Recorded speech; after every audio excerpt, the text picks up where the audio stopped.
Hello, Wastelanders and Adventurers. Caedo Genesis here with my co-host, Bad Company Sarge. Hello there. And this is the PIPCAST 3000 that happens every other Sunday, 10 a.m. Pacific, where Sarge and I, sometimes with an additional, talk about Bethesda-oriented things, often involving Fallout or the Elder Scrolls, or something kind of in that open-world RPG kind of vein. Last episode we talked about Elder Lions and the potential of him being evil, mayhaps. So if you missed episode 136, you can find it here on YouTube and also on Spotify, PIPCAST 3000 on Spotify. But this episode, our main topic is going to be related to... what's it going to be related to, Sarge? Since you... Damage! Smack, smack, boom! Yes. All the sound effects that you can imagine and the damage that goes along with it in RPGs. And sometimes how it doesn't exactly work the way it was probably intended, or leaves us questioning whether that's the case. Damage systems. Whoa. I don't know how to make this more interesting. Like, I'm going to have to do something with the title to make it a better hook. Honestly, I think just the word damage in all caps, that'll get some people in. Or damaged. Just damaged PIPCAST 3000. There we go. And then you have a picture of Jared Leto's Joker, just with the word damaged over it. Oh no. Why'd you put that in my head, Sarge? It would get clicks. I'm angry that you're right. I mean, we have like the Joker scars in Fallout 4 and 76 that we can just make a Joker character if we want to. Yeah. Not Jared Leto, but you know, I'm sure somebody's done it. Somebody's done a Leto with the scars. Yes. I'm sure. Tons of people do. Like, I don't mind it just in the character creation bit, but as someone who made builds as their main thing for a long time, the amount of people who are like, just make this character, but in the game, I never enjoyed that. Yeah. I never really enjoyed that. Fair enough being inspired by something, but just copy and pasting, so not my thing, rubs me up the wrong way. Just so you know, Heath Ledger was the one with the scars. I definitely didn't just look it up because I totally forgot his name. Rest in peace, Heath Ledger. Also, Leto's kind of a piece of crap, so I want to put that out there too. Hey, remember 30 Seconds to Mars? Hey, remember when that was the only thing that he did? Remember that? Yeah, maybe he should have kept doing that.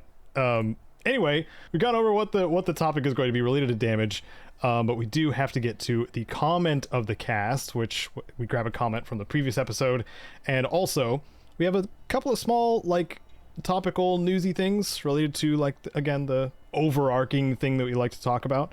But let's do the comment first. Sarge, would you mind taking this comment from last episode? Yes, at NebR66. I have no idea how I'm supposed to be pronouncing those letters and numbers. My apologies. Says, it's off to a rocky start, which everyone probably saw coming. But let's hope Fallout London continues to do well. Big Fallout fan projects need a win after everything that happened with the Frontier. So yeah, we'll find out. We'll check in with Caedo later as to how well Fallout London has continued to do. Mm-hmm. But I saw this comment and I did think, like, oh yeah, the Frontier is like the only big Fallout mod project I know of in recent years. And it very much crashed and burned, and there was drama and tons of stuff going on with that. But that's the only other, like, big overhaul sort of mod project I'm aware of. Obviously, I'm very out of the mod scene, so I was going to ask, Caedo, do you know, like, any other big Fallout mods of this scale that have happened in the past and gone well? Of the scale? I mean, that happened in the past? I have no idea. That are currently in the works? There's a couple. There's, like, Fallout... There's always tons in the works. But I'm talking about, like, the big ones, like... Yes, like, yes, I know. Fallout Miami is one of the big ones. And Fallout Raiders of New York. Fallout Raiders of New York, best Fallout game ever not made. Sarge's mod project that he's keeping under wraps, but I just spoiled. Just... Also, Fallout 4 New Vegas is is something that's I think is still in the works. Pretty sure. But yeah, I'm gonna talk about it later, like when we get to the what are we playing section, because I have lots to say about Fallout London. Tripping over my words too. But I will say that I was watching an interview with the I guess lead of the Fallout team, or Fallout, however you're gonna say it. That's what they're gonna name their studio. And after Fallout London is done, they actually have plans to start their own studio with the team that they made Fallout London with, which is really cool. Like a lot of their like donations and stuff like that, all that funding is kind of just going into creating legitimate game with their own stuff, kind of thing, which is cool. I mean, that certainly sounds like they've been successful then. Because the other thing I've been wondering is, like, it feels harder to measure the success of a mod. Like, if in a standard release of a game, you've got sale numbers and all of that stuff, and people are paying you for it, but it's a mod. It's been very well received, positively received, it for the short of it, basically.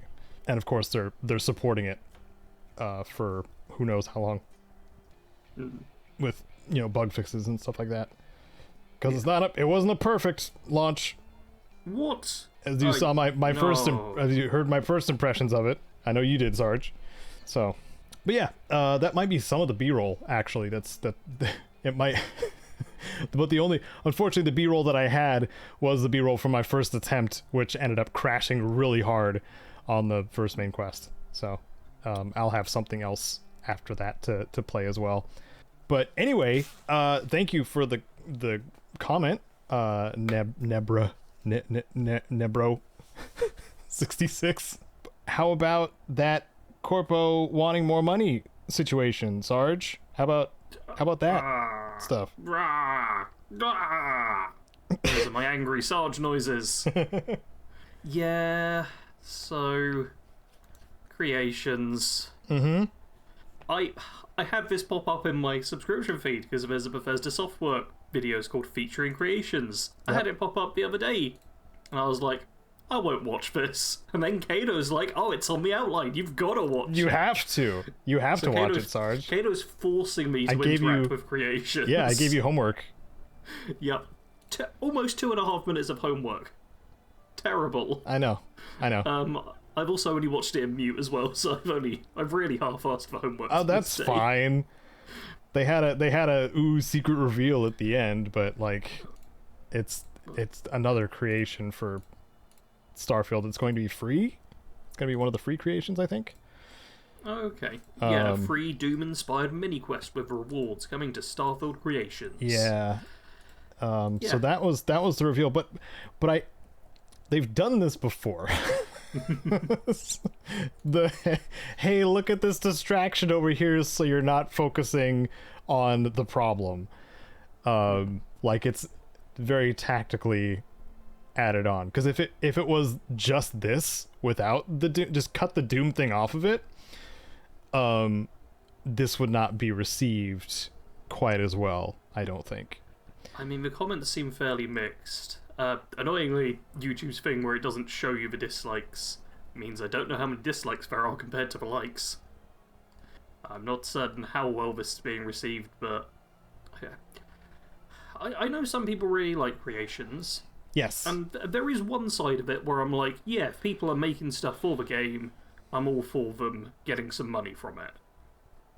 I'm not such a big fan of the fact that creations feel like they're taking over DLC and stuff that should be in the game, and you're having to pay to, like, flesh out the game. Yeah. Looking at you, Starfield, and your empty everything. Yep. This is the concern. I mean, we've had it in the past. It's just a different form of the, like, Mass Effect launch DLC to me. It's very much things feel like they had been removed or unfinished on purpose to be added in later at an extra cost, when a lot of people have already paid $70+ for Starfield. Which, if it were something that came in later, like the good creation that may have happened with Skyrim, if it's so much later in the game's lifespan that adds so much bang for your buck, like the Bard's College expansion, which I wanted to name drop here because it's a like 1,000 credit worth, or 1,000 whatever creation credits or whatever, so $10 equivalent, and it properly gives you a full Bard's College quest line, like you would have with the Dark Brotherhood or the Thieves Guild or something like that, and even adding more mechanics to like shouts and stuff like that, and playing music and writing ballads and like the proper Bard experience. So that I give more credit because it was so long, and by that point we knew that the Bard's College would kind of never get like extra attention from Bethesda Studios themselves, right? Yeah. Sorry, you said $10, and before the PIPCAST, Caedo was like, "Oh, this is one of the best bang for your buck sort of ones, it seems." Yes. So I was expecting it to be like a couple of quid. I'll be honest. Oh.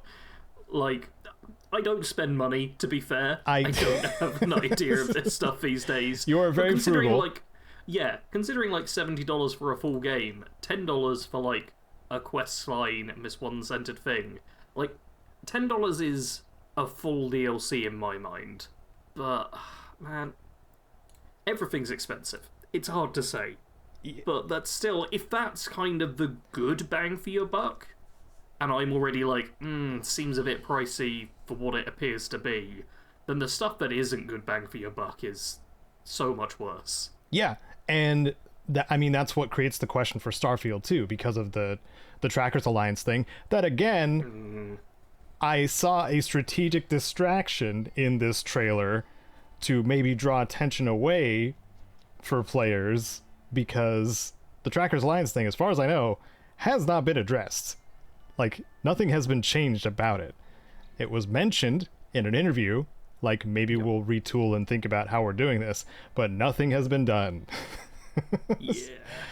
And for a refresh on everyone, the Trackers Alliance is a free introductory quest to a quest line in Starfield. You get one freebie, and then $7 for following target quests. They do have the Radiant System quests attached.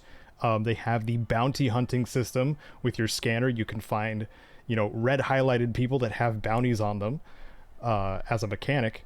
That part's free.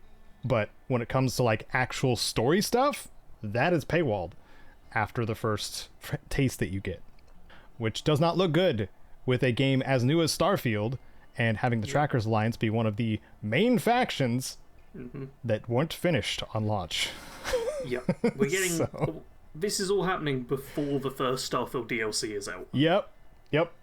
Yes, sirree. And we already knew that, like, this was going to be a House Faroon thing, because House Faroon was frighteningly sparse for, like, how much buildup they had in the promotional content. So we know that Shattered Space is going to be the House Faroon thing, which it sounds like it's going to be a proper expansion with hopefully new places to go to and new wow factor set pieces kind of thing. Oh yeah, I really hope that the Starfield DLC is also an actual DLC. That'd be great. Yeah, I mean, we should go back to using the term expansion, because DLC can be any size. It's too broad of a term. Expansion is way more effective. Like saying like Blood and Wine. Like it was in The Witcher 3. It was explicitly called an expansion. Like because it was expanding the thing. And I think I'm pretty sure that even the 76 devs use expansion as a term for like when they're talking about the new content or the new like map stuff.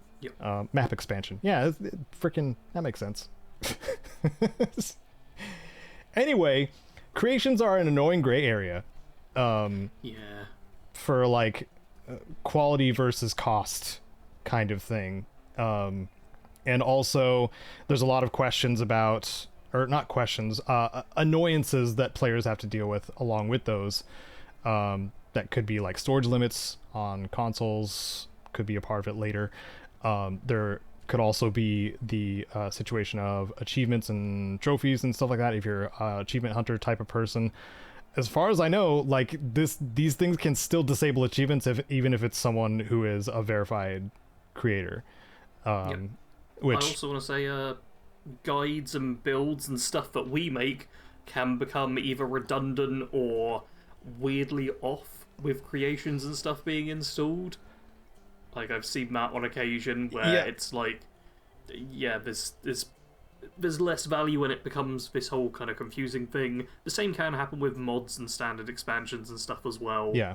But I feel like with just the sheer volume of creations and how much they're being pushed, it creates this whole other weird thing as well, which irks me. Yeah. I mean, we could be like, some of the other Bethesda tubers and just start covering the creations as they come out. Doesn't that sound fun? Does it sound fun? Just endless Skyrim, Sarge? Endless Skyrim. No. Imagine it. I've stopped Skyrim. I'm happy to But have there's stopped more. Skyrim. There's more. You could be a bard now, Sarge. You could be a bard. You could sing songs. I've already made a bard character. I sung in the video. I've done that already. Okay. That's you know fine. what's extra annoying as well? I'm bringing back my rewriting series. And I know that so many comments are going to be like, oh, this is just a creation already, or something like that. Because I'll be like, here's an interesting rewrite that you can do to the base game. And I was already prepared for people being like, oh yeah, mods can do this or whatever. But now it's going to be, there's a creation which does this, and I'm not looking forward to that. Yeah. Also, hey, there's a really annoying creation that I forget the name of it. But they do charge for it, which I found hilarious and stupid. It was a Skyrim one. I'm actually gonna boot up Skyrim just to look at it really quick. Skyrim is one of the reasons I have DPI settings on my mouse. So if I go to category list, if I go to verified creators, that's the easiest way to find out which curated stuff you don't have if you're really interested. The classic dialogue menu is 200 credits. If you want a Fallout style dialogue window with all of your options visible, or with more options visible, I should say, it costs $2 equivalent. That's dumb. Sorry, Fallen 01135. That's dumb. Should I screenshot it? I don't think I can. Man, this is... yeah. Like, I am real torn on this stuff. Because I get being a creative person and needing to, like, make money from it and all the work that goes in. Yeah, that's the thing. Like, but... I want success for especially the verified creators that are making, the chunky stuff, like Katya the Thief. I'm sure that's a voiced companion. Yeah, over 1,200 lines of fully voiced professional dialogue. Like, that kind of stuff. The Legendary Dungeons kind of thing. Like, it's all cool on paper. But then it gets into, like, once you start slapping a price on it and then asking for more, an endless cycle of, I don't know. Yeah. You know what? I think I've got the solution. What? Yes. We just overthrow capitalism. Let's just overthrow capitalism real quickly, and then creations aren't an issue anymore. Oh man, you got a point. It's super simple. Sarge, we could just eat the rich. Why don't we just start? Yeah. Just get a spoon. Let's do it. Yeah, look, guys, creations have gone too far. Let's just change everything. Down with the gentry. Oh my god. Oh my goodness. Okay. Well, I don't want to leave it on such a sour note. Like I was saying earlier, the Bard's College expansion does look really chunky and sizable and worth your money if you are something who likes paying for kind of proper feeling expansions, I think. Because if you remember, like, way back when they started coming out, I want to say, like, Dawnguard was $20 or $30. I'm pretty sure it was $30 God. On release. No way. I'm pretty sure. That feels like so much. It was $20 or $30. Yeah, expansions were about that much. Okay, Dawnguard and Dragonborn were $20. Okay. So I think this is a fair investment. But again, like, don't take my word for it. Like look at Gopher, and I believe Zero Period Productions, George, also did a review on it that just came out this weekend. So if you are curious about like what all you can do with the expanded Bard's College stuff, like highly recommend, because it does look pretty freaking cool and immersive. Immersion. I had to say it. Yeah. But yeah, I wanted to leave it at that because we have some other kind of disappointing news. Yeah. This one probably hits Sarge in the gut more than me. Yeah, this is really, really annoying. Avowed isn't coming out this year. I keep peeking my microphone too. Bad Caedo. Oh, bad Caedo. Avowed has been delayed until February 18th? Yeah, February 18th, 2025. Yep, we have a solid half a year to wait still. Yeah. Apparently the game's, like, all ready to release at its pre-established, like, November release window they were going for, it seems. But they've decided not to do it and to delay it because... When you say they... They. When we're saying them, when we're saying those ones, we're talking about Microsoft. Yes. So Microsoft have decided to delay it because there was the quote on like the tweet was, "We're moving Avowed to Feb 18, 2025 to give players backlog some breathing room," which I've been playing for a bunch of old games, had a lot of fun with them, we'll talk about it later. But there's also like talk about there's going to be other games coming out that Microsoft are coming out and releasing this fall, so they probably don't want it to clash and stuff. And also, they mentioned in the article, Dragon Age for Veilguard is releasing in what would be the same sort of time, and that is a fantasy RPG, so they're not wanting like a head-to-head clash, which I get, but it's annoying because there's now no games coming out this year that I'm looking forward to. Yeah, there's Shattered Space. As I say, there's nothing coming out this year that I'm looking forward to.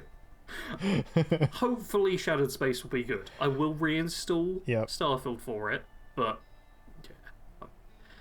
Avowed was the one thing I was actually looking forward to. I wasn't like, this is going to be amazing, but I was hopeful and I figured this will be good for at least one playthrough sort of thing. Yeah, it's going to be it's going to be an Obsidian RPG, and like Bethesda, if you've played a Obsidian RPG, you kind of know what you're getting or have an idea of what you're going to get, which is, player-driven narrative, kind of choice-based, livable world kind of thing, but more contained than you would find in a Bethesda game. Yeah. Which I'm into.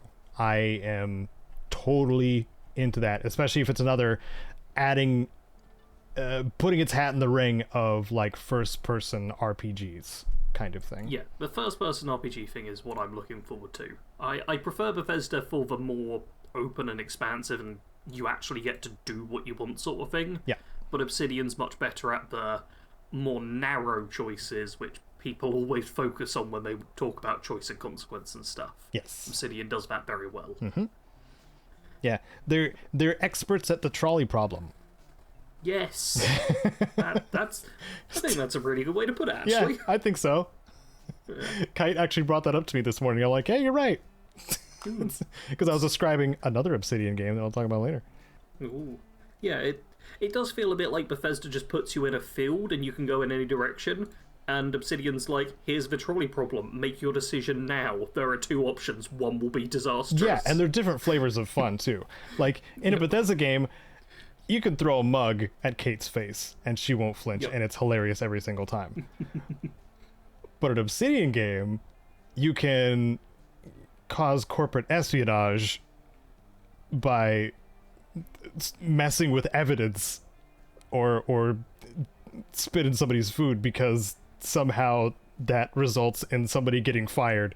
Like that kind of weird funny stuff that you can do in Obsidian games. Like it, I don't know. Those aren't very good examples, but it's cool, all right? It's cool. Yeah.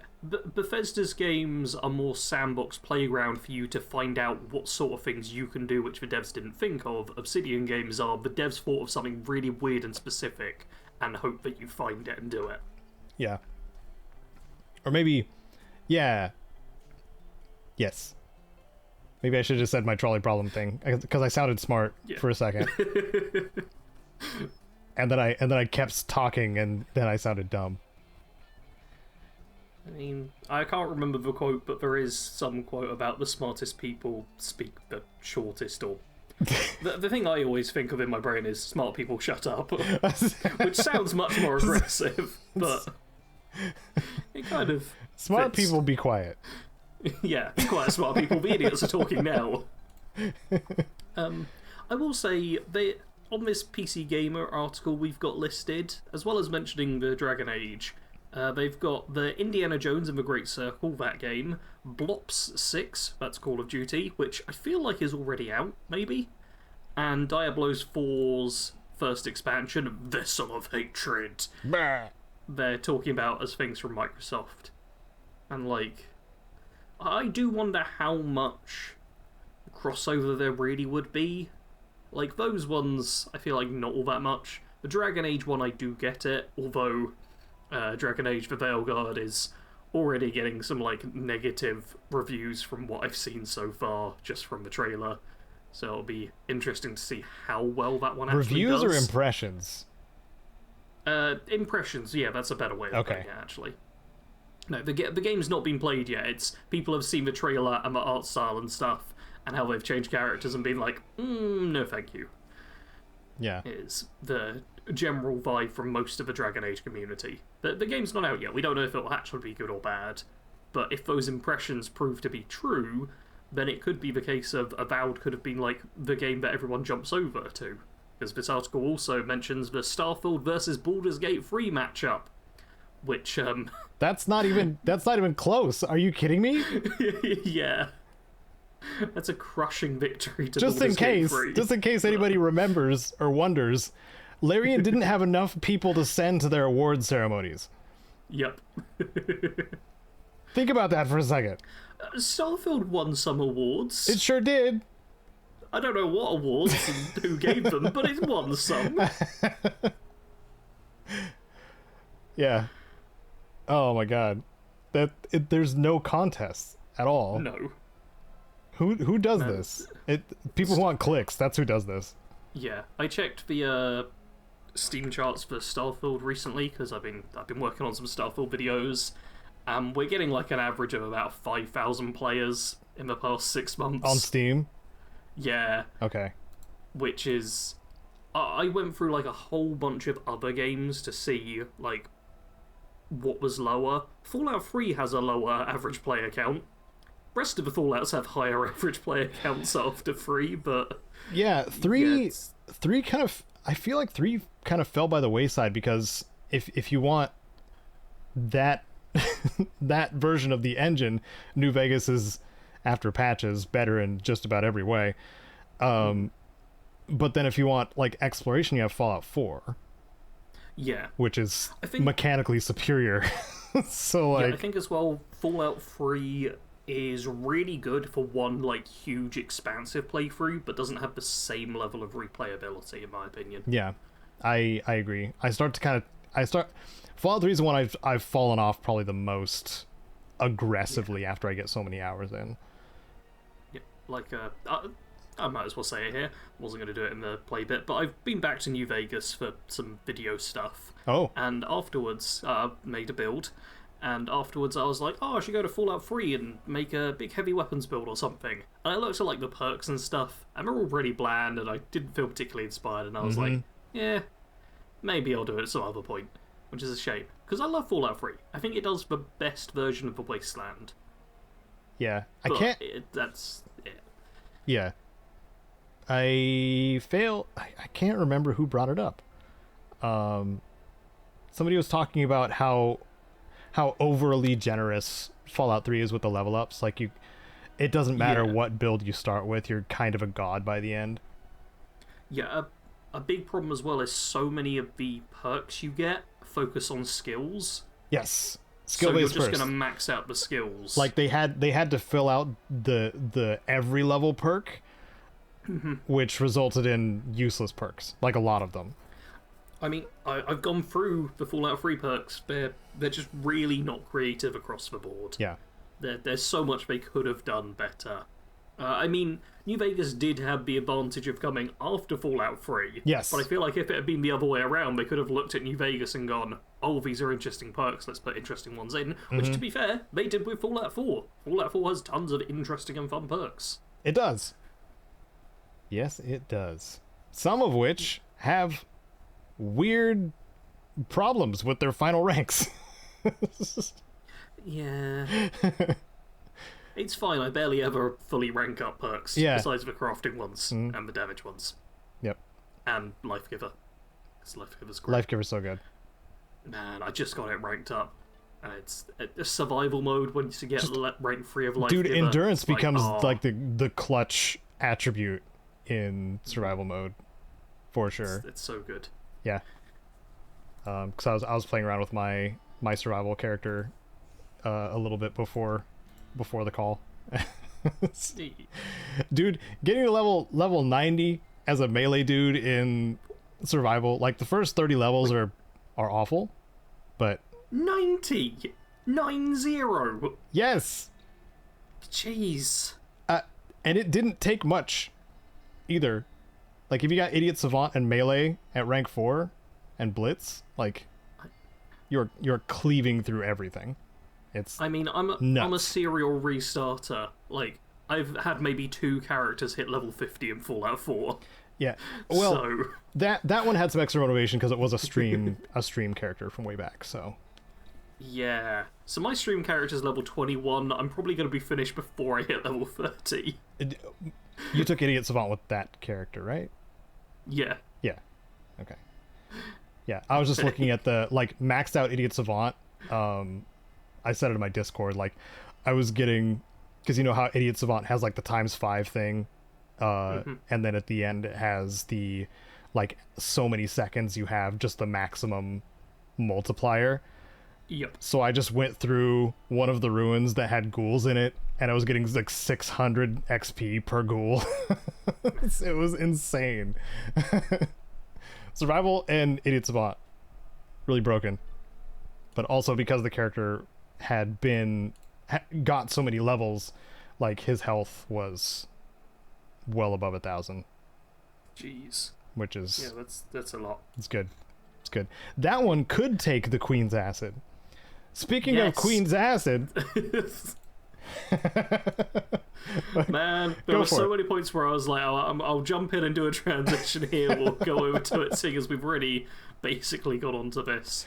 But yeah, acid, eh? We're talking about damage across Fallout. Yeah. Which I suggested because, as mentioned, I've been doing a survival character on stream, and I went to a glowing sea, you know, had to fight Deathclaws, had to fight Gunners. I fought the Courser in that stream as well, and none of them were nowhere near as damaging or dangerous to me as a festering bloatfly. The Courser wasn't even a fight, Sarge. No. I saw what you did. Yeah, I 0 damage on the Courser. Because I'm a pro, dude. I know how to deal with Coursers. He opens Bang, dialogue bang, with you, bang. just shoot him in the face. Yes. I'm not good at talking. I got low charisma stat. If I were there prior, I would have told you to go back to Mama Murphy and get the deactivation code, because that's fun too. Oh god, no. I think the Mama Murphy stuff fun, but I never bother. Yeah. Like it's so many drugs I've got to give her. I know. I just shoot my problems. It's much easier. It does work. It's definitely effective. Yeah. But no, as I was saying, all of those fights, including like gunners with missile launchers, none of them were as bad as a single festering bloatfly, which got me down to below 10% health, and I had to pump 2 Nuka-Cola Quantums and about half a dozen stim packs and about a dozen purified water and some food items all at once to survive poison damage. Because damn, poison damage is ridiculous in Fallout 4. Yep. How much damage over time do you think you were taking? Because it was draining fast. Yeah, I do not know, but I had to react incredibly quickly to survive. And I don't know how much... One sec, I'll Google how much a Nuka-Cola Quantum restores. Oh, no, I don't need locations for every single quantum in the game. I just want to know how much it... Okay, it's not going to tell me how much it restores. Nope, it does not give me that information, it seems. Well, since I looked at your stream earlier, it says... I can probably just do that. I mean, a Nuka-Cola Quantum is supposed to restore 400 hit points. With all of my consumables stacked, I was restoring, like, over 1,000 hit points, and my health is only, like, 300. But because it's over time, it's a little more tricky to work out. But, yeah, I was pumping so much health into me just to negate the damage over time that poison causes. Yeah, lots. Because this bloatfly, I was in a full suit of upgraded T60 power armor. Yeah. Like, this is why nothing else was a concern for me. I'm an absolute tank, but barely anything gives you resistance to poison in Fallout 4. Because everyone forgets that Fallout 4 has 4 damage types. There's normal and energy, or ballistic and energy, depending on which way you're going to say it. Mm-hmm. Everyone's aware of those. Those are 2 damage types, nice and simple, but basically interchangeable, whatever. Then there's radiation, people know of because of the Ghoul Slayer's Gamma Gun and great weapons like that. Yes. And that's another one where it's more of a concern with the environment, more so than weapons and stuff, but it's a good thing to have. And then everyone forgets about poison, because there's only like 3 or 4 enemies in the game who deal poison damage, and you'd never see it like pop up on armor and stuff, which means that when you fight an enemy who deals poison damage, you die. Yeah. Well, or it's got such a specific use case that when you see that poisoner's gear that dropped on the ground, you don't take it. Or no, you don't take it. Or you sell why it. Would you? Yeah. Yeah. Unless you're coming up against a Mirelurk Queen, a Rad Scorpion, or a festering bloatfly, you got nothing to worry about. Yep. And because poison damage is damage over time, those 3 enemies are equally dangerous. Mm-hmm. I'd say, if anything, the Mirelurk Queen I'd rather face, because it's such a big target, at least I can hit it. Yes. The bloatfly was just darting all over the place. They are not easy to hit when you have their attention. Mm-hmm. Oh yeah, we have the stingwings and the blood bugs also can be festering, I believe. Okay. Stingwings I feel like are what I've missed out on, but blood bugs I don't remember ever getting poisoned. I think it's basically just insects. Pretty sure. Yeah. Like different forms have like poison thingies that they do. Mm-hmm. Yeah. Because of that traumatic experience that I had last night on stream, of so early on almost dying, I wanted to talk about damage and damage types in the world of Fallout. Because we have a bunch of them. It turns out, how many do we have? 1 sec. 1, 2, 3, 4, 5, 6, 7, 8, 9, 10, 11, 12. Apparently there's 13 damage types across all the Fallout games. Yes. Yes. Which is kind of wild. There was a lot... It was a lot more spread out with the classic ones. Yeah. For sure. Like, there was no... It wasn't very specific with, like, the use cases as much. No. Or it was more specific with the use cases. Yeah, that's what I meant to say. Because in the classic games, in Fallout and Fallout 2, you had laser, plasma, EMP/pulse, electrical, weirdly separate, explosive, and fire, and normal. We did hone it down a little bit from the classic games. Yeah. But yeah. It seems like some of them kind of maybe fell under the radar a little bit on, like... I mean, some of them leave, some of them are replaced. Like, we have energy damage showing up in Fallout 4 and Fallout 76, but in 3 and New Vegas, we have, like, EMP damage and electrical, apparently. Mm-hmm. Which feels weird. But obviously some of these are replacements, so to speak. Yes. And some of them it does make sense on.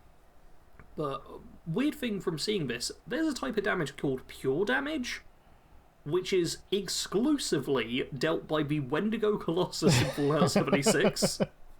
And then the article or the wiki page does not expand on what it means by that.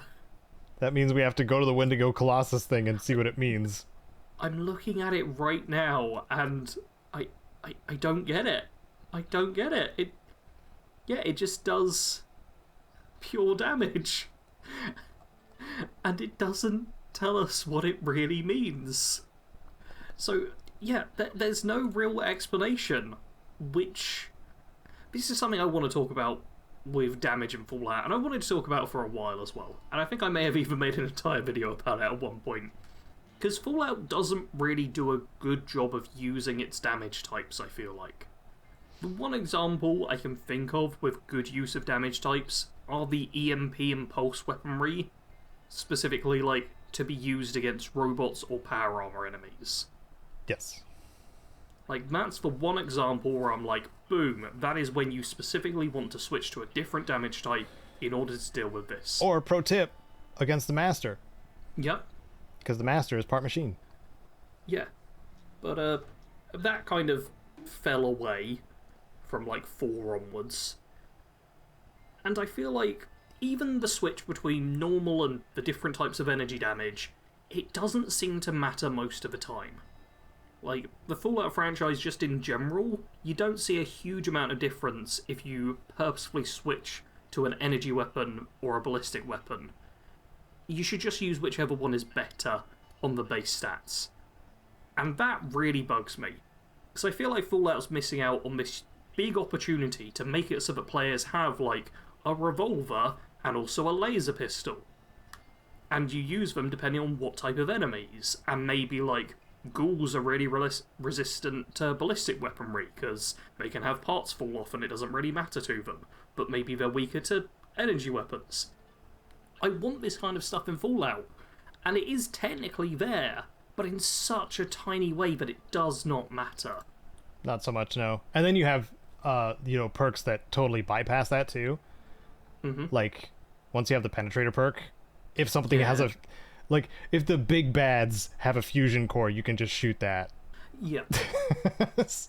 And I don't know if that's even fully intended, shooting through their entire body to get to the fusion core. But it works.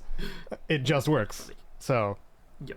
I don't know. But I agree. I understand kind of why they made the differences minimal. Because, like, we even have like, awareness that'll tell us, like, what they're weaker to, just by targeting them in VATS. But overall, unless you're using a gamma gun, like, you don't really need to vary things up very much. I feel like Bethesda have very much been like, oh, we don't want players to get stuck or have to kind of adapt and have this thing they can't get through without changing up. I feel like they're... I don't want to use the term coddling, but I want to use a term that's exactly the same but not quite as bad. Noob-friendly, perhaps? Yeah. I feel like Bethesda, for the most part, I really enjoy the fact that they make these games much more accessible, and you have, like, it's not hugely challenging unless you want it to be. They do things which aren't always the best for making the game as good as it could be, but do make it more approachable. And I think in general that's a good thing. But also I'd like the game to have a bit more depth and me have to think rather than just pull trigger on gun over and over again. Yeah. And, like, especially, like, when it comes to difficulty, and just hopefully they're getting away from that a little bit more, but the spongy enemy problem too. Yes. Like, preferring a weakness-based difficulty instead of, the sponginess. Yeah, I think that's a great point, because if you do play on, like, very hard difficulty, the way it makes it difficult is you deal, like, half damage and enemies have, like, 4 times health or something stupid. Mm-hmm.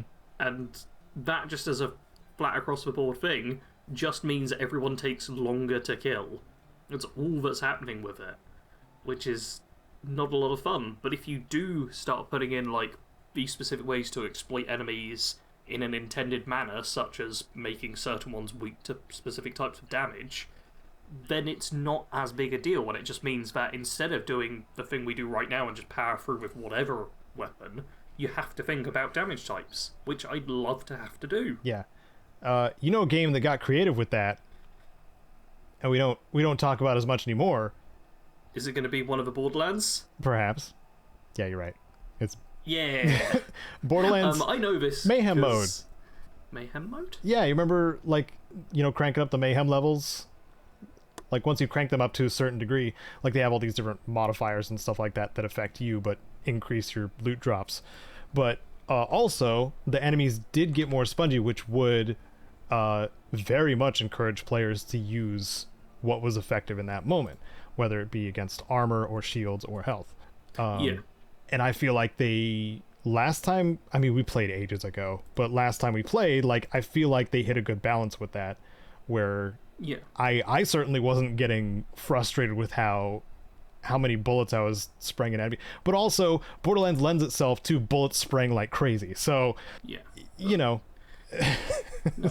I mean, back 5 years ago in 2018, I made a video called The Elemental Effect, which was basically me doing what I'm doing now, but using Borderlands 2 as a great example of, like, hey, damage types are good, actually. Yeah. Because I wanted to talk about how a lot of games don't really make good use of damage types, and I think I very much called out Bethesda a bit on this, although I did positively bring up Skyrim, because Skyrim does at least something interesting with damage types. Especially, I think Destruction's the best way of looking at it, where you've got shock, fire, and ice.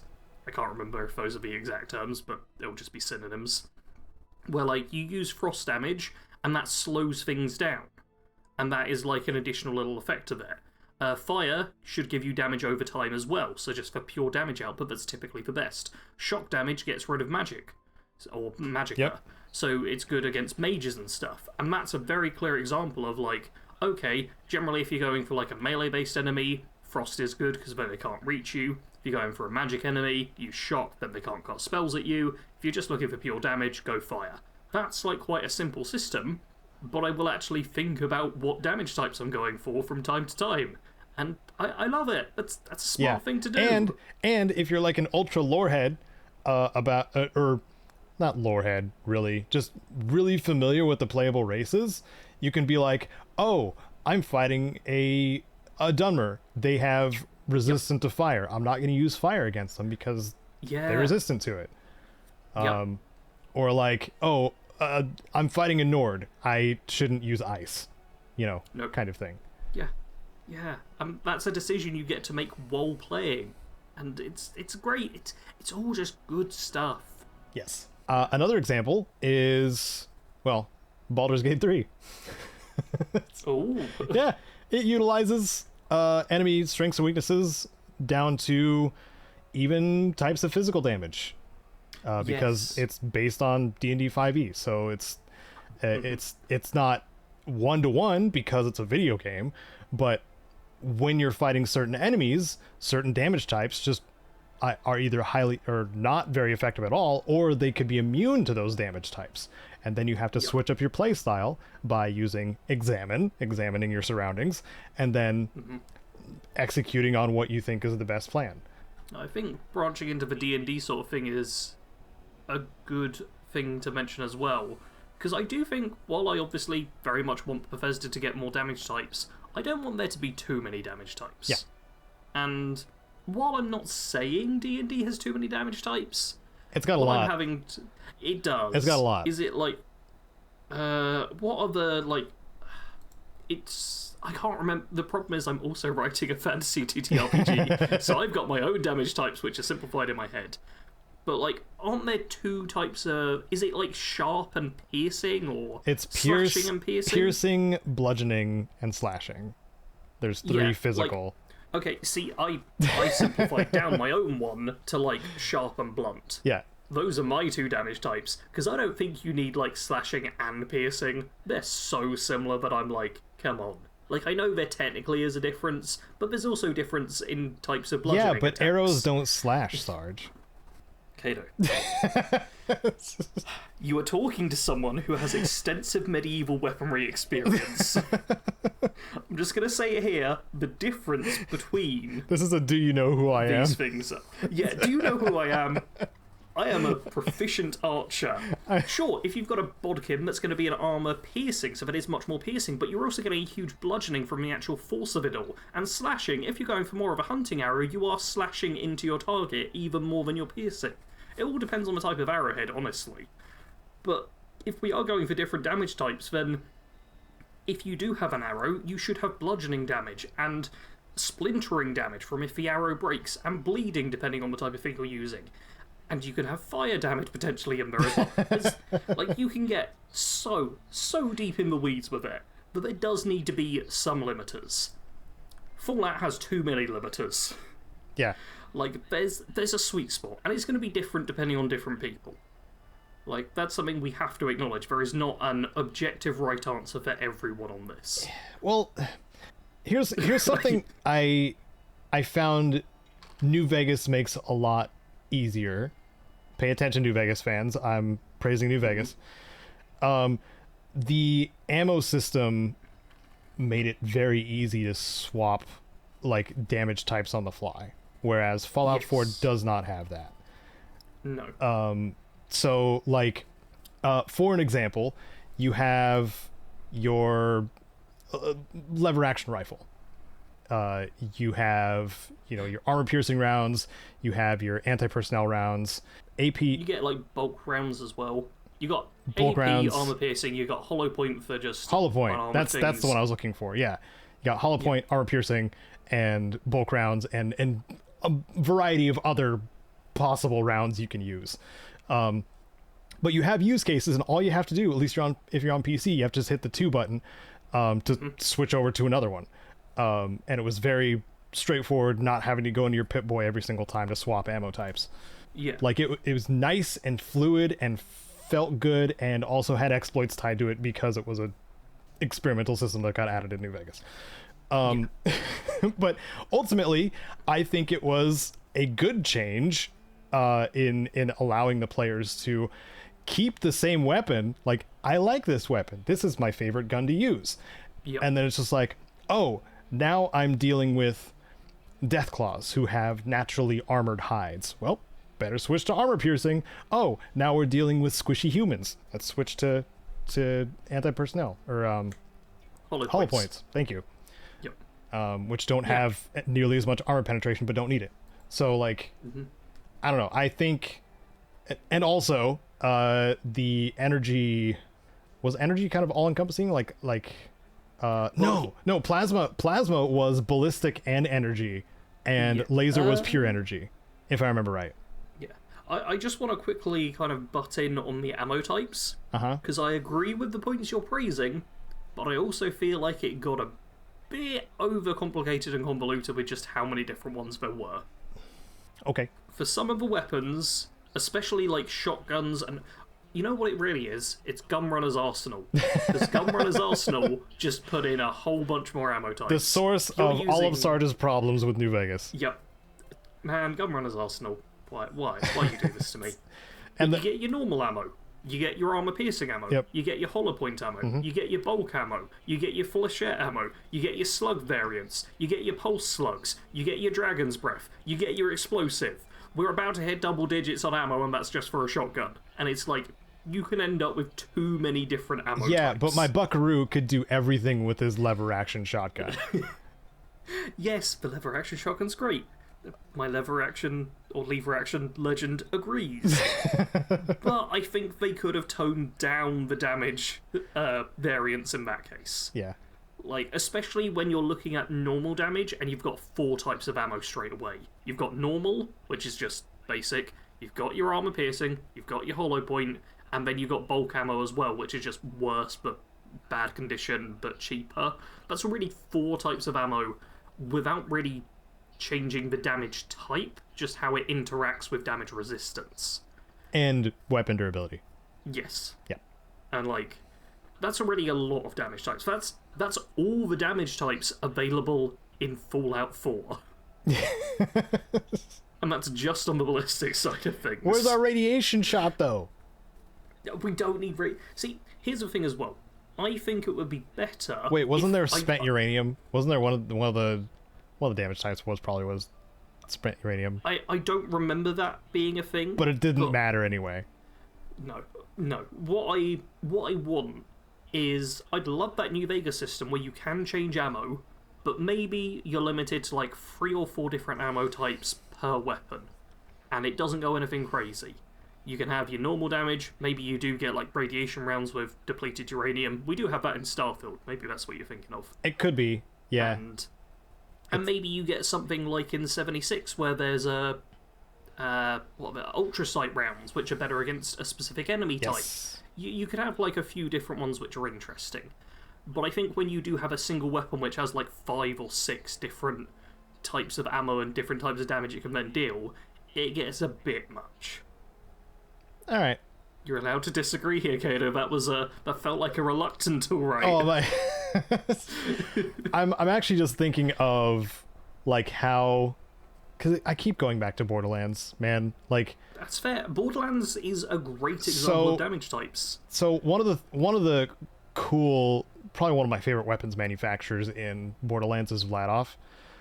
And in Borderlands 3, it was the really excessive, like dramatic change of firing modes that they had that would change how those weapons perform and or their damage types. Like you would have like a minigun barrel and then swap it to a grenade/rocket launcher kind of thing. I think wasn't it like the repeater pistols in that too? Like had little rocket packs as like the secondary. Like literally the first pistol you pick up is just like a bang bang pistol, but it also fires mini missiles.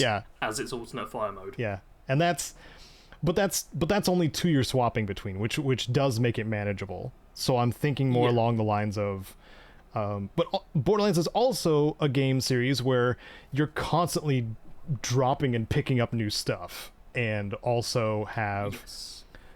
They slowly ease you into it, but you eventually have 4 active weapon slots that you can switch in, or 4 weapon slots that you can switch in between on the fly. That it wants you to do eventually. So, I don't know. Maybe more of a drip feed like that does help, kind of thing. I don't know. I mean, there's 2 different directions I can go from what you said.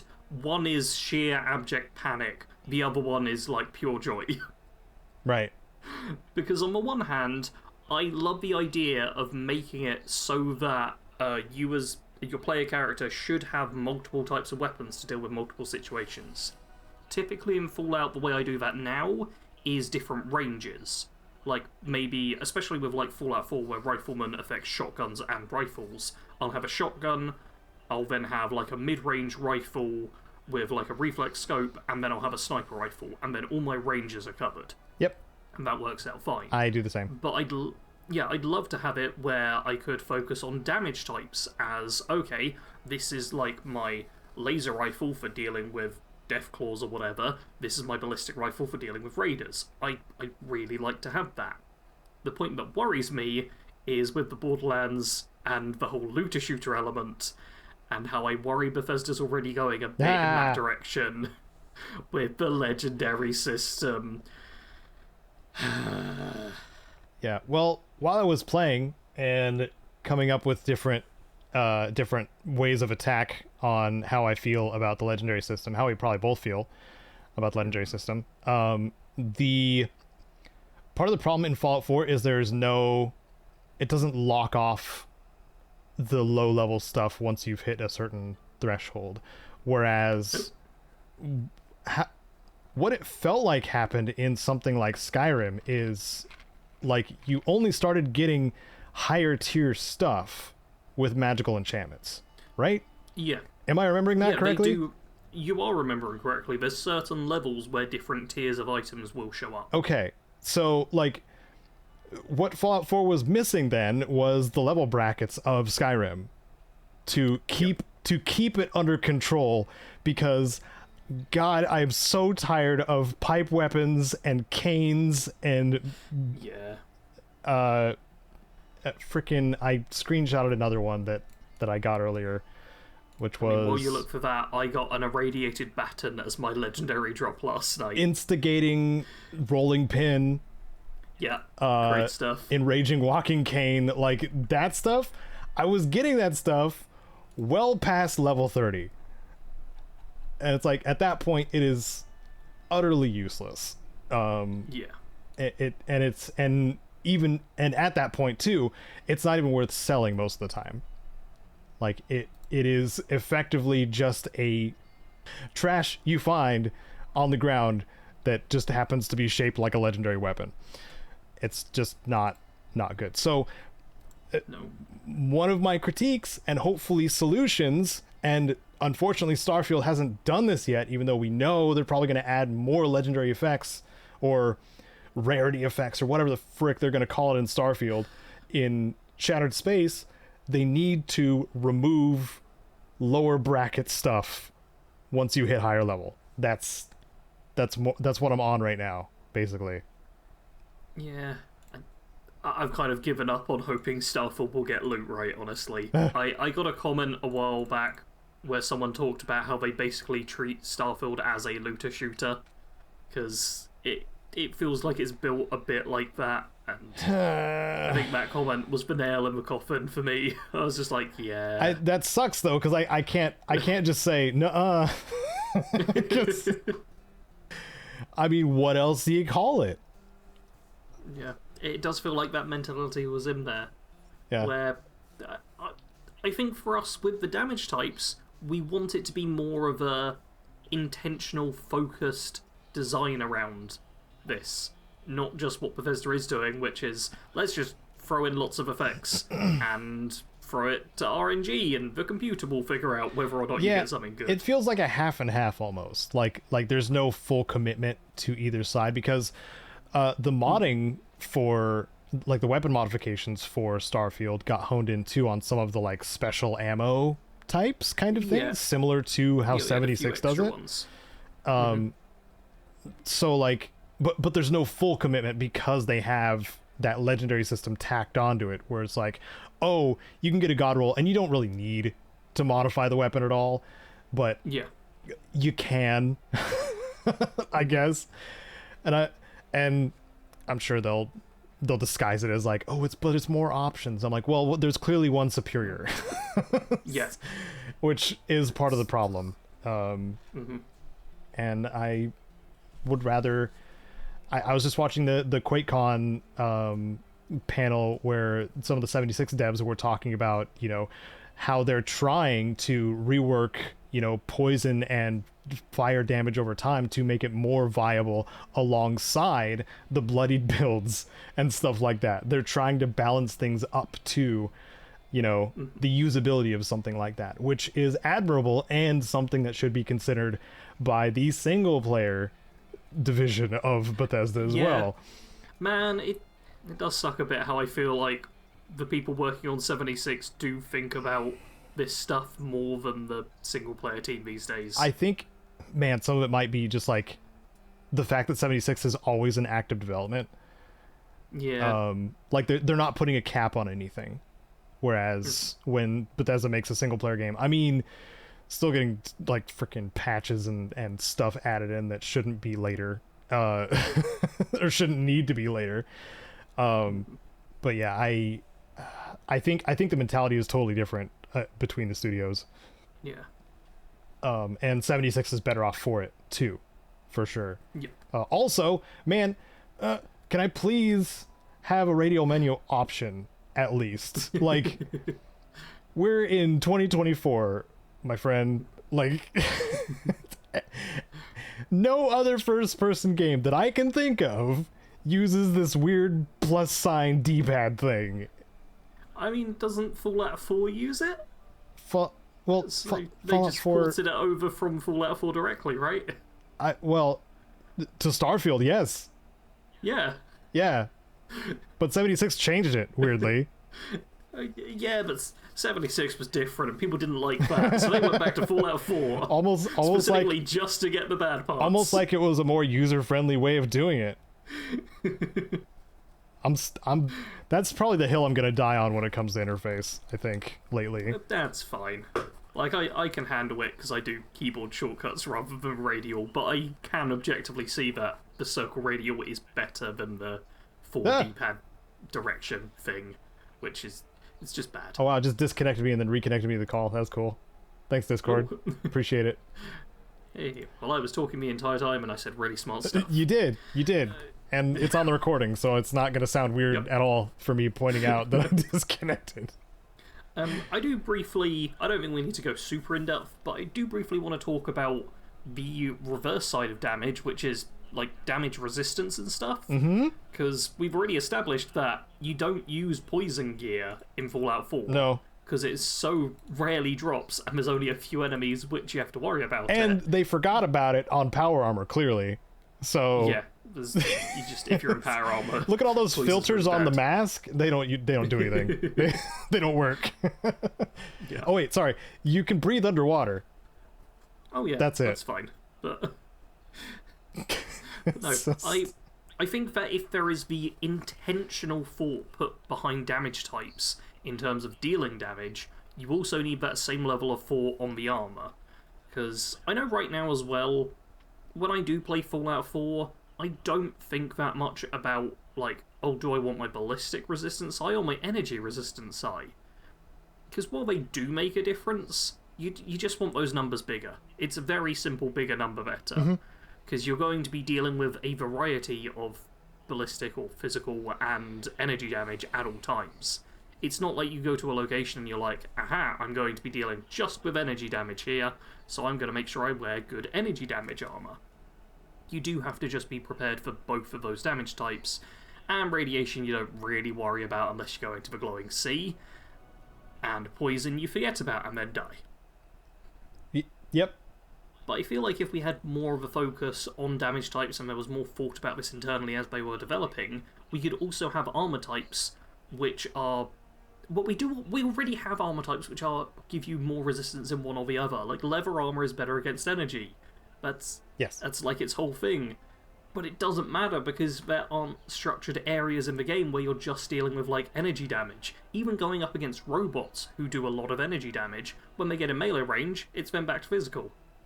There would be for this kind of thing though, there would also need to be like a Monster Hunter level of pregame to like get ready to go to a place.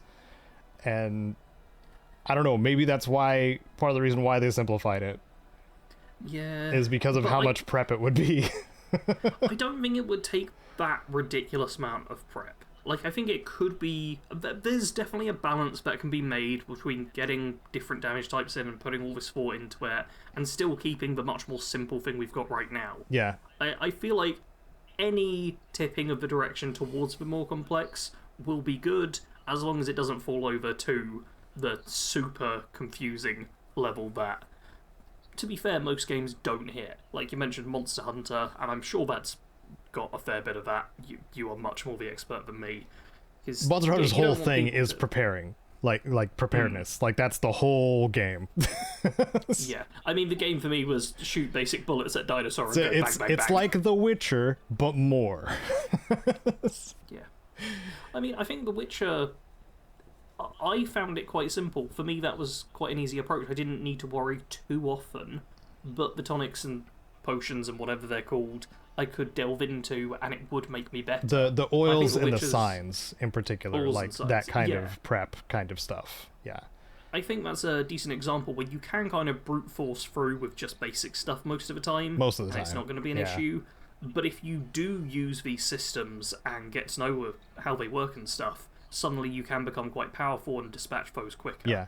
And I mean, that's the vibe for Monster Hunter as well, for sure. It's like, oh, well, I need this monster does a water blast of some kind, so I'm gonna wear my slick rain jacket and get out my weapon that does, I don't know, fire damage or thunder damage, lightning damage.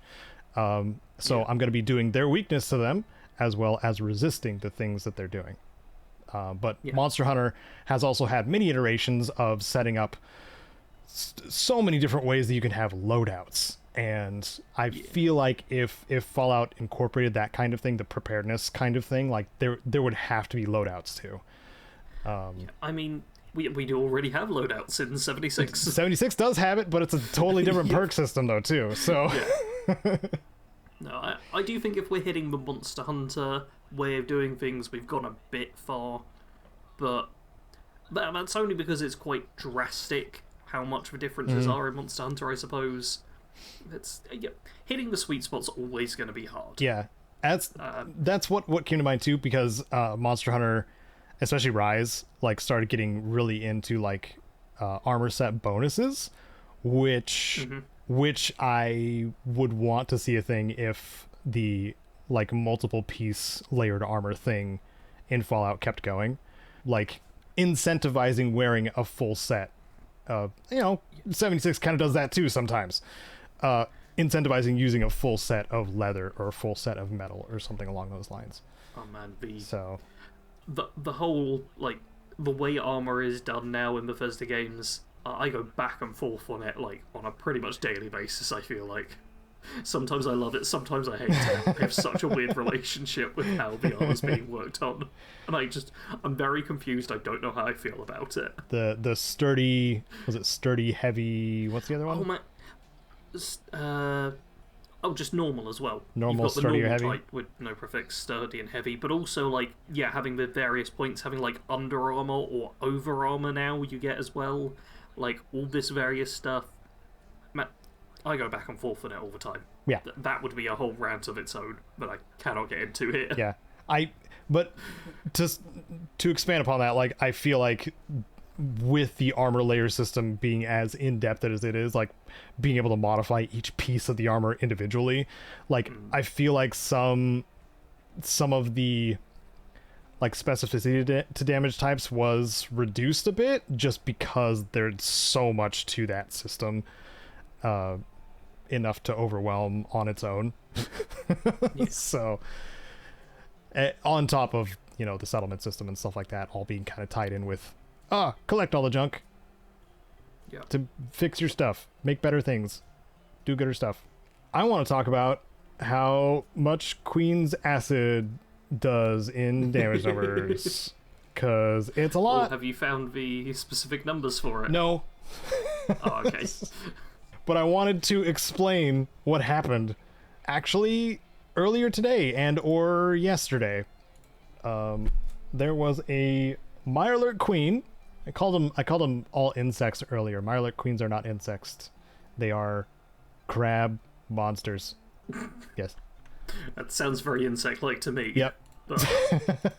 They have exoskeletons, but they are not insects. They are crustaceans. Mutated crustaceans. Where's there's a building next to Swan's Pond that is like one of the Boston Commonwealth government buildings that is infested with Mirelurks, and like the big central area of this building is kind of collapsed in on itself and stuff like that, and there's a pool in the middle, and once you go through all the floors and fall down into the pool and then find the switch to the door, as soon as you come out of the hole in the wall from that switch, a Mirelurk Queen pops out of the pool, and then you're just like, oh no, I gotta find a Mirelurk Queen. But me, being a smarty pants, wanted to try and use my deliverer from that hole in the wall, because the Mirelurk Queen, she's too big to fit into the corridors of this building. Like, this is the only area she can fit in. So I decided to start taking shots at her. She got way too close and started spitting it directly into the corner that I was hiding in while the VAT sequence was playing. And I had like 6 or 7 shots queued up because the deliverer can fire so many freaking times in VATs. Yeah. So I was just firing and then died.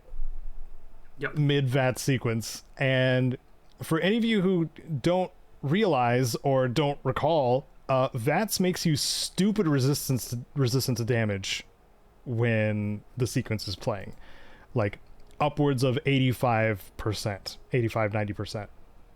Like, you can take a mini nuke to the face and probably survive as long as the VAT sequence is playing. I know this because that's something I recorded when I was doing the tips and tricks, just to make sure that I wasn't lying to you. But the fact that a Mirelurk Queen can spit acid on you during VATS and kill you very quickly in VATS means that there may be a little bit of a damage stack situation going on with her acid blast thing. That never got dealt with, but there are a couple of things like that in Fallout 4 as well, that you feel like the balance is kind of way off kilter in a certain case. Queen acid damage being one of them, because a lot of the time you're not only dealing with her, you're dealing with all of her offspring just getting spat at you constantly. And another one that comes to mind is the one I like to bring up a lot, which is the wall-mounted laser turrets. Anywhere in the game, if you are especially if you are playing on very hard or playing on survival mode, if you're exposed to them and they know where you are for like a full second and they shoot at you, a quick burst is all it takes. Like, you're probably dead.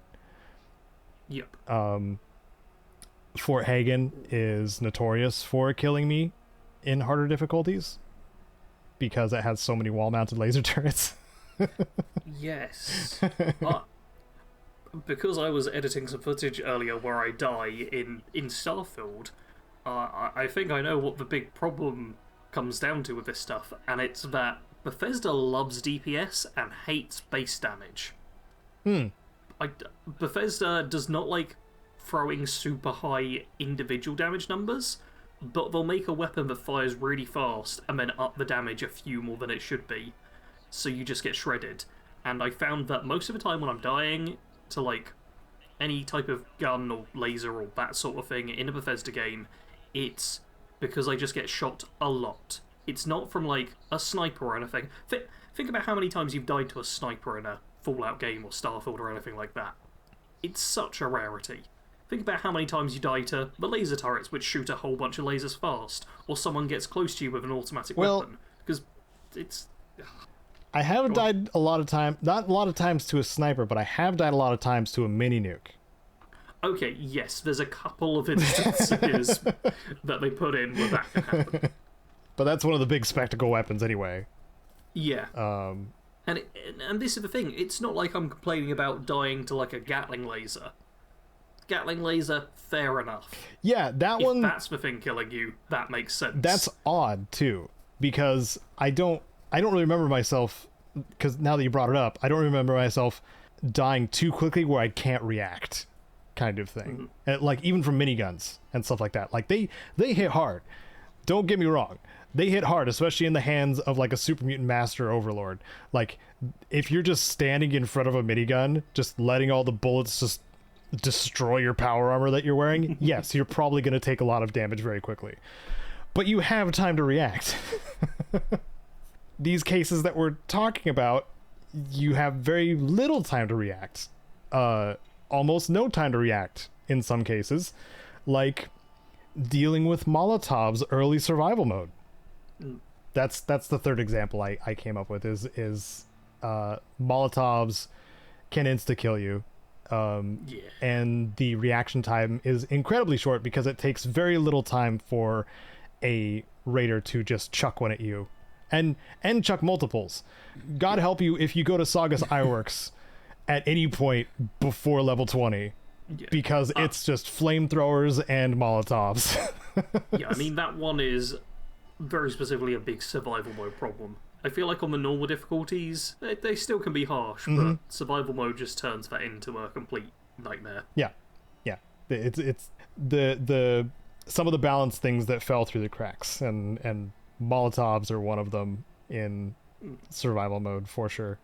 But yeah, poison damage, to your first point, your very first topic creating point, Sarge, is overlooked.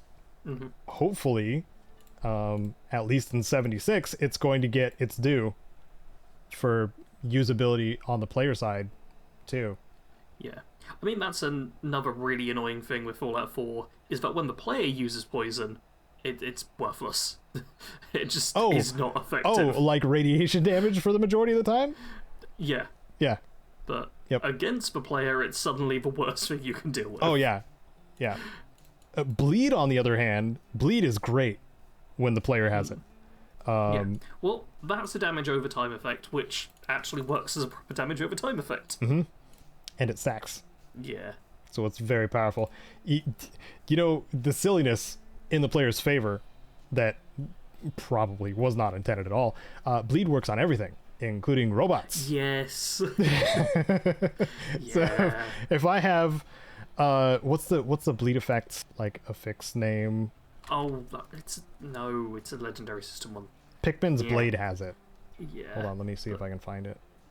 While you're doing that, I'm just going to quickly send you the video I made on this exact topic. Wounding? Yes. Wounding.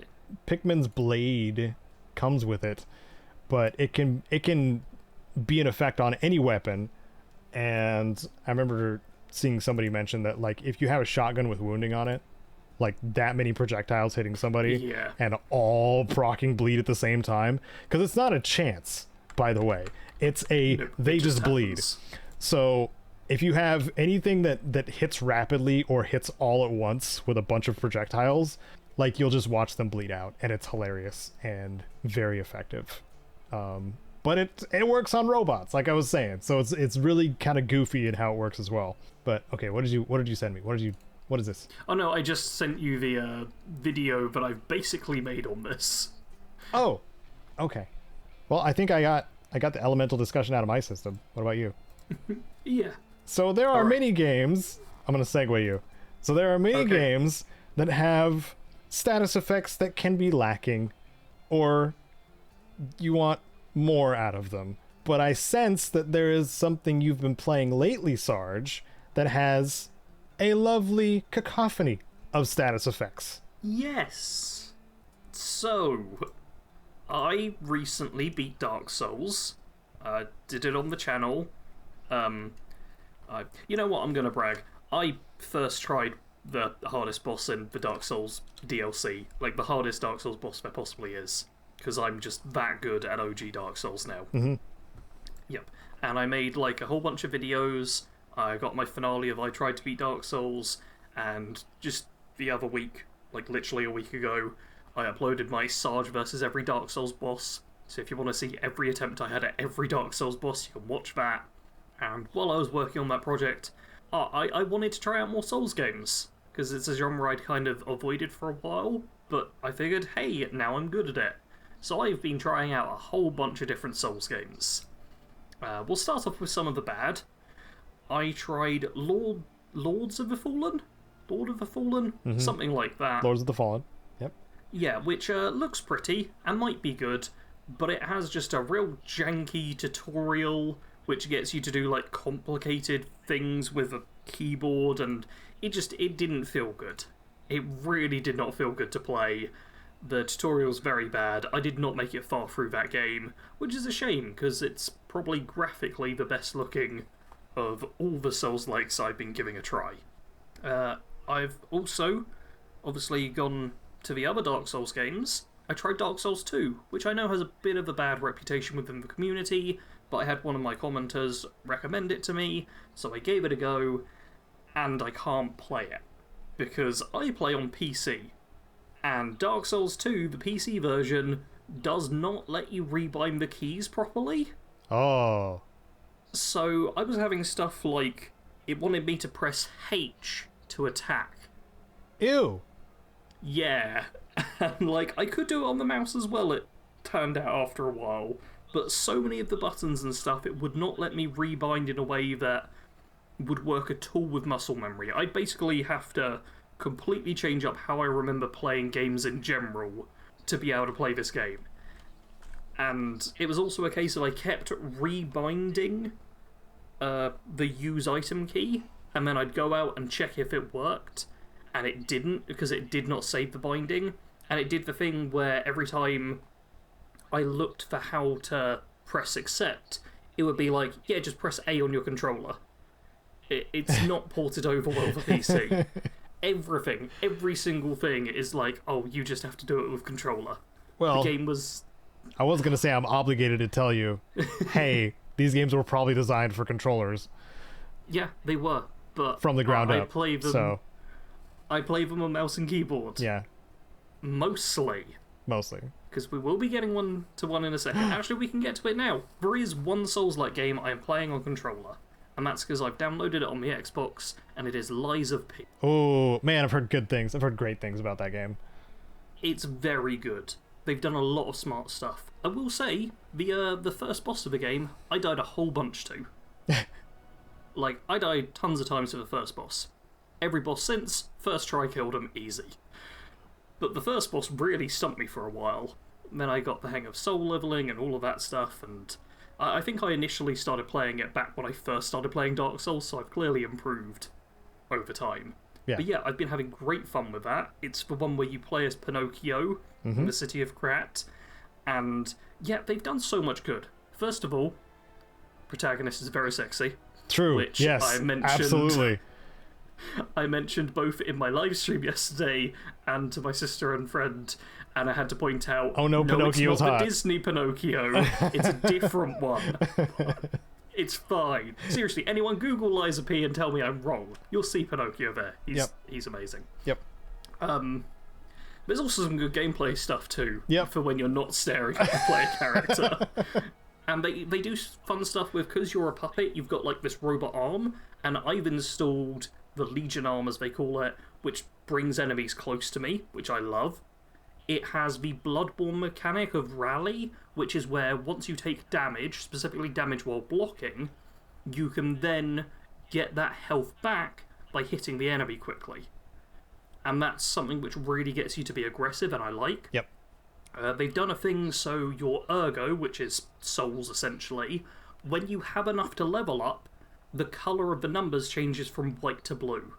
Oh, that's subtle and nice. Yeah. Oh, that's great. The game has so many like small touches like that where they've just done the right thing. It's just like, yeah, you've clearly played other Souls games and you've gone, this would be a nice little quality of life improvement, and they've implemented it. So yeah, I'm having great fun with that. It's a lot of fun. I also, when I was first playing it, I assumed it was a Eastern European studio that had made it, because it is set in Eastern Europe and has the very Eastern European vibe. But after beating like the first boss and progressing a bit, the credits came up and I was like, these are all Korean names. And I checked and it's a South Korean studio. Oh wow. Which, yeah, I just very much assumed like, oh, it's in Eastern Europe, it's by an Eastern European studio, because that's typically how it goes. Most of the games set there are from studios there. But no, that was like a weird little surprise for me. And the final Souls game I've been playing, which I was playing earlier today, is Dark Souls 3. Which I also struggled with at first. But I died a whole bunch of times early on, because Dark Souls 3 is a very different tempo to Dark Souls 1, which threw me off entirely on the very first boss fight. The very first boss fight, Index Gundyr or whatever his name is, I beat him years ago, first try, or second try at worst, every time, no problems. I could beat him so easily before I'd mastered Dark Souls. Now when I went back, I kept dying to him, like over and over and over again. Could not get past him. I just could not dodge his attacks, it was a nightmare. I ended up switching to a class which has a shield which can block his attacks, and then I beat him first try, and I've been playing since with that character. And yesterday I beat 2 bosses in one day. I'm at the point where like only half of the players have got to now. But yeah, I fought several bosses. I defeated the Curse Rotted Greatwood, who back when I played Dark Souls 3 for the first time is the boss I fully rage quit the game on. Only took me 2 attempts to beat it this time. Nice.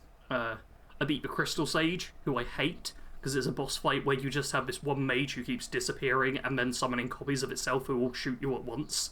So it's so easy just to die to her if you just happen to get hit by one attack which staggers you and then lets all the other ones hit. terrible boss fight, hated it. I fought the Deacons of the Deep, which is just a bunch of religious zombies who all stand around while you chop at them. Easiest boss fight of any Souls game I've played, I think. And I've also defeated the Abyss Watchers, who were one of the best, definitely the best boss fight in Dark Souls 3 I've played. Because it's very similar to the Altorius of the Abyss, where it's all jumping around and fancy and cinematic, and it's got such a great feel to it. I beat them yesterday, and that was a brilliant boss fight. And yeah, I've been having fun with Dark Souls 3. It took me a long time to get into it, and definitely didn't click too early, but I feel like I've hit the point now where I'm having fun with it. I only have rage quit like 10 times probably. Which is definitely a lot more than with Dark Souls, but yeah, I've been enjoying Souls games now. I'm now someone who can play Souls games and enjoy them. I am so happy for you, Sarge. Thanks. It only took me many, many years. I don't mean to sound... My voice sounds sarcastic just because of the hatred I have for them, but I'm actually genuinely happy that you're enjoying them. No, I totally get it. It's very much the sort of thing where people do say it, where it's like, oh no, it'll click with you. And they are right. If you stick with it long enough, it will click with you. You're just going to hate the first 20 hours that you attempt in Souls games, and it's like, do you really want to put yourself through that? It's like, yeah, if you stick with it and really just go to town on playing that Souls game, eventually it'll click. Like 99% sure it will happen at some point. Yeah. But God, do you have to suffer so much and not have a good time for a while to get there? And I totally get why people do not do it, because I was one of the people that did not do it for a long time. Yep. Because, yeah, you should play games to have fun. Yes. First and foremost, main objective. Please have fun when you're playing games. Yep. What games have you been having fun with, Caedo? Well, certainly not Souls-likes. I have played to completion Fallout London. Hey. I rolled the credits on it probably 4 days ago, something like that. Oh, okay. It's great. It's I was saying it in my Discord server, like it may be recency bias, but yeah, it is a solid fan-made Fallout game. Like, nice. Man, I had a good time. It would maybe be a little bit different to someone like you who is maybe familiar with the territory, but it was just a whole new map to explore, man. Like, I really enjoyed exploring London, learning the different like districts and boroughs as they're called, maybe? I don't know. Boroughs? Boroughs? Yeah. Is that not a word you hear in America much? Not usually. It's usually like township or district or... No, township feels almost medieval to me. Okay, yeah, these are... I didn't realise these were different things, but yeah, okay.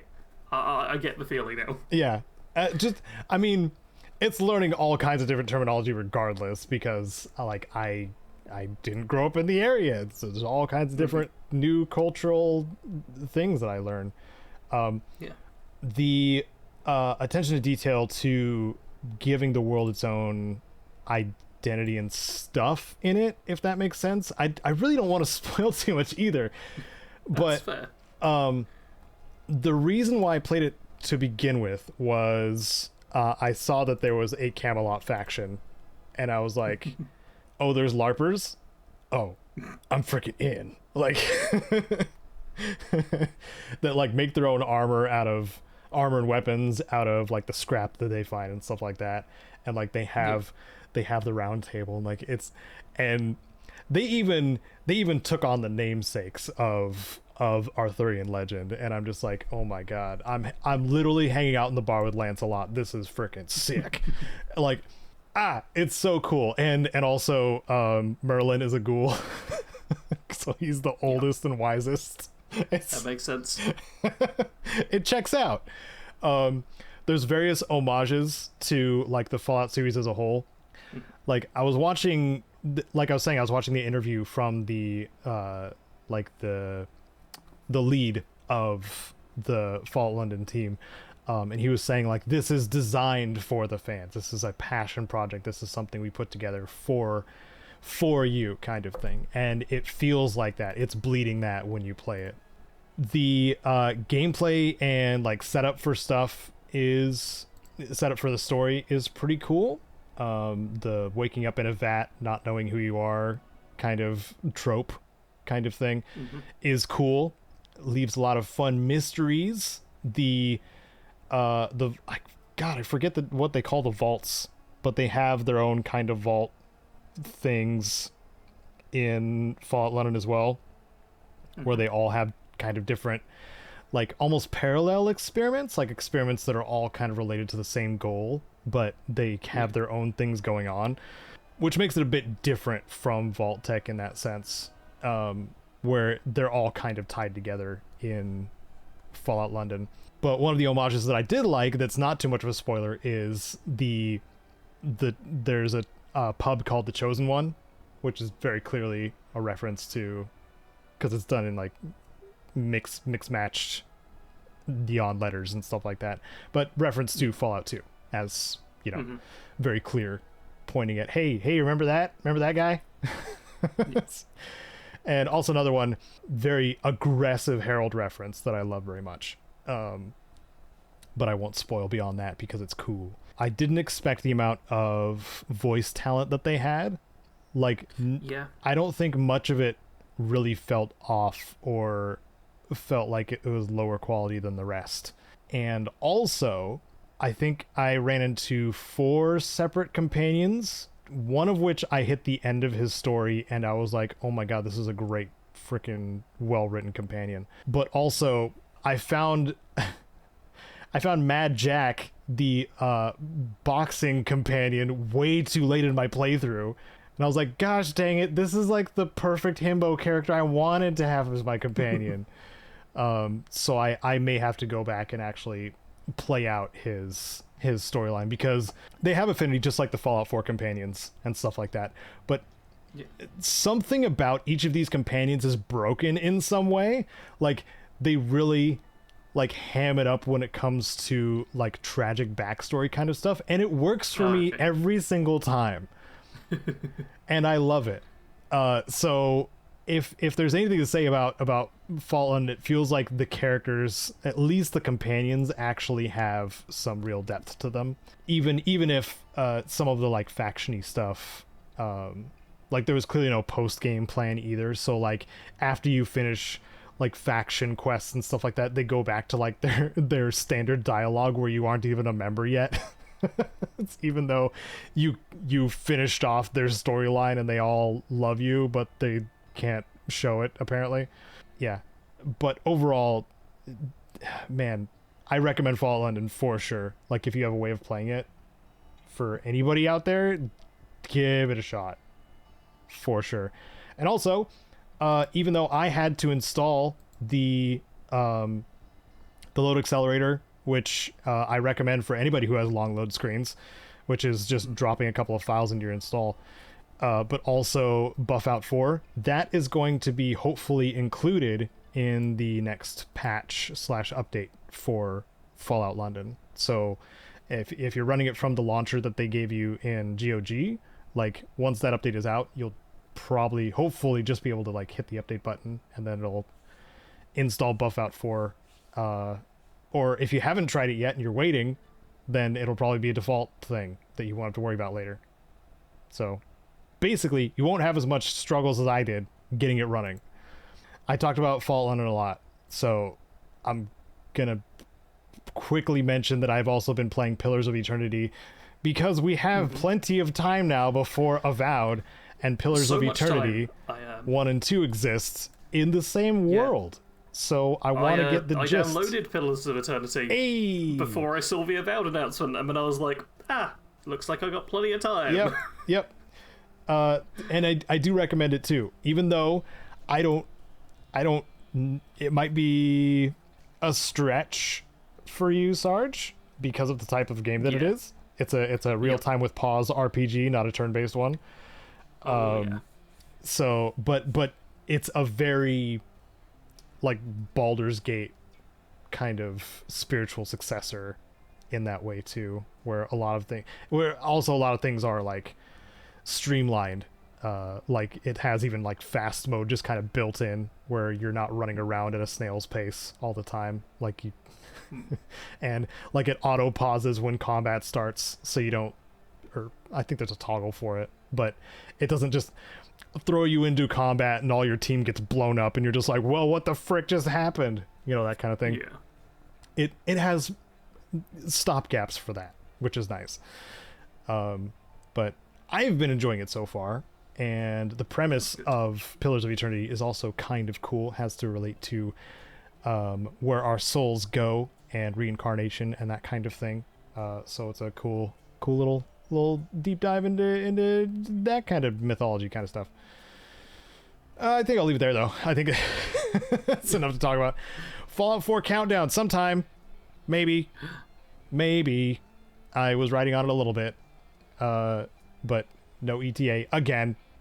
I am so sorry. How dare you? I know. All right. Thank you for joining us. Thank you for joining me, Sarge, in this wild adventure through talking about damage. And if you want to be a comment of the cast, leave a comment on the Spotify for podcasters side or on the YouTube side, PIPCAST 3000. We read them both. I didn't say thank you to Wasteland Legends, Sven and Rose. Thank you. I choked on my own spit. That's a sign to leave. Okay, take care of yourselves. Bye-bye.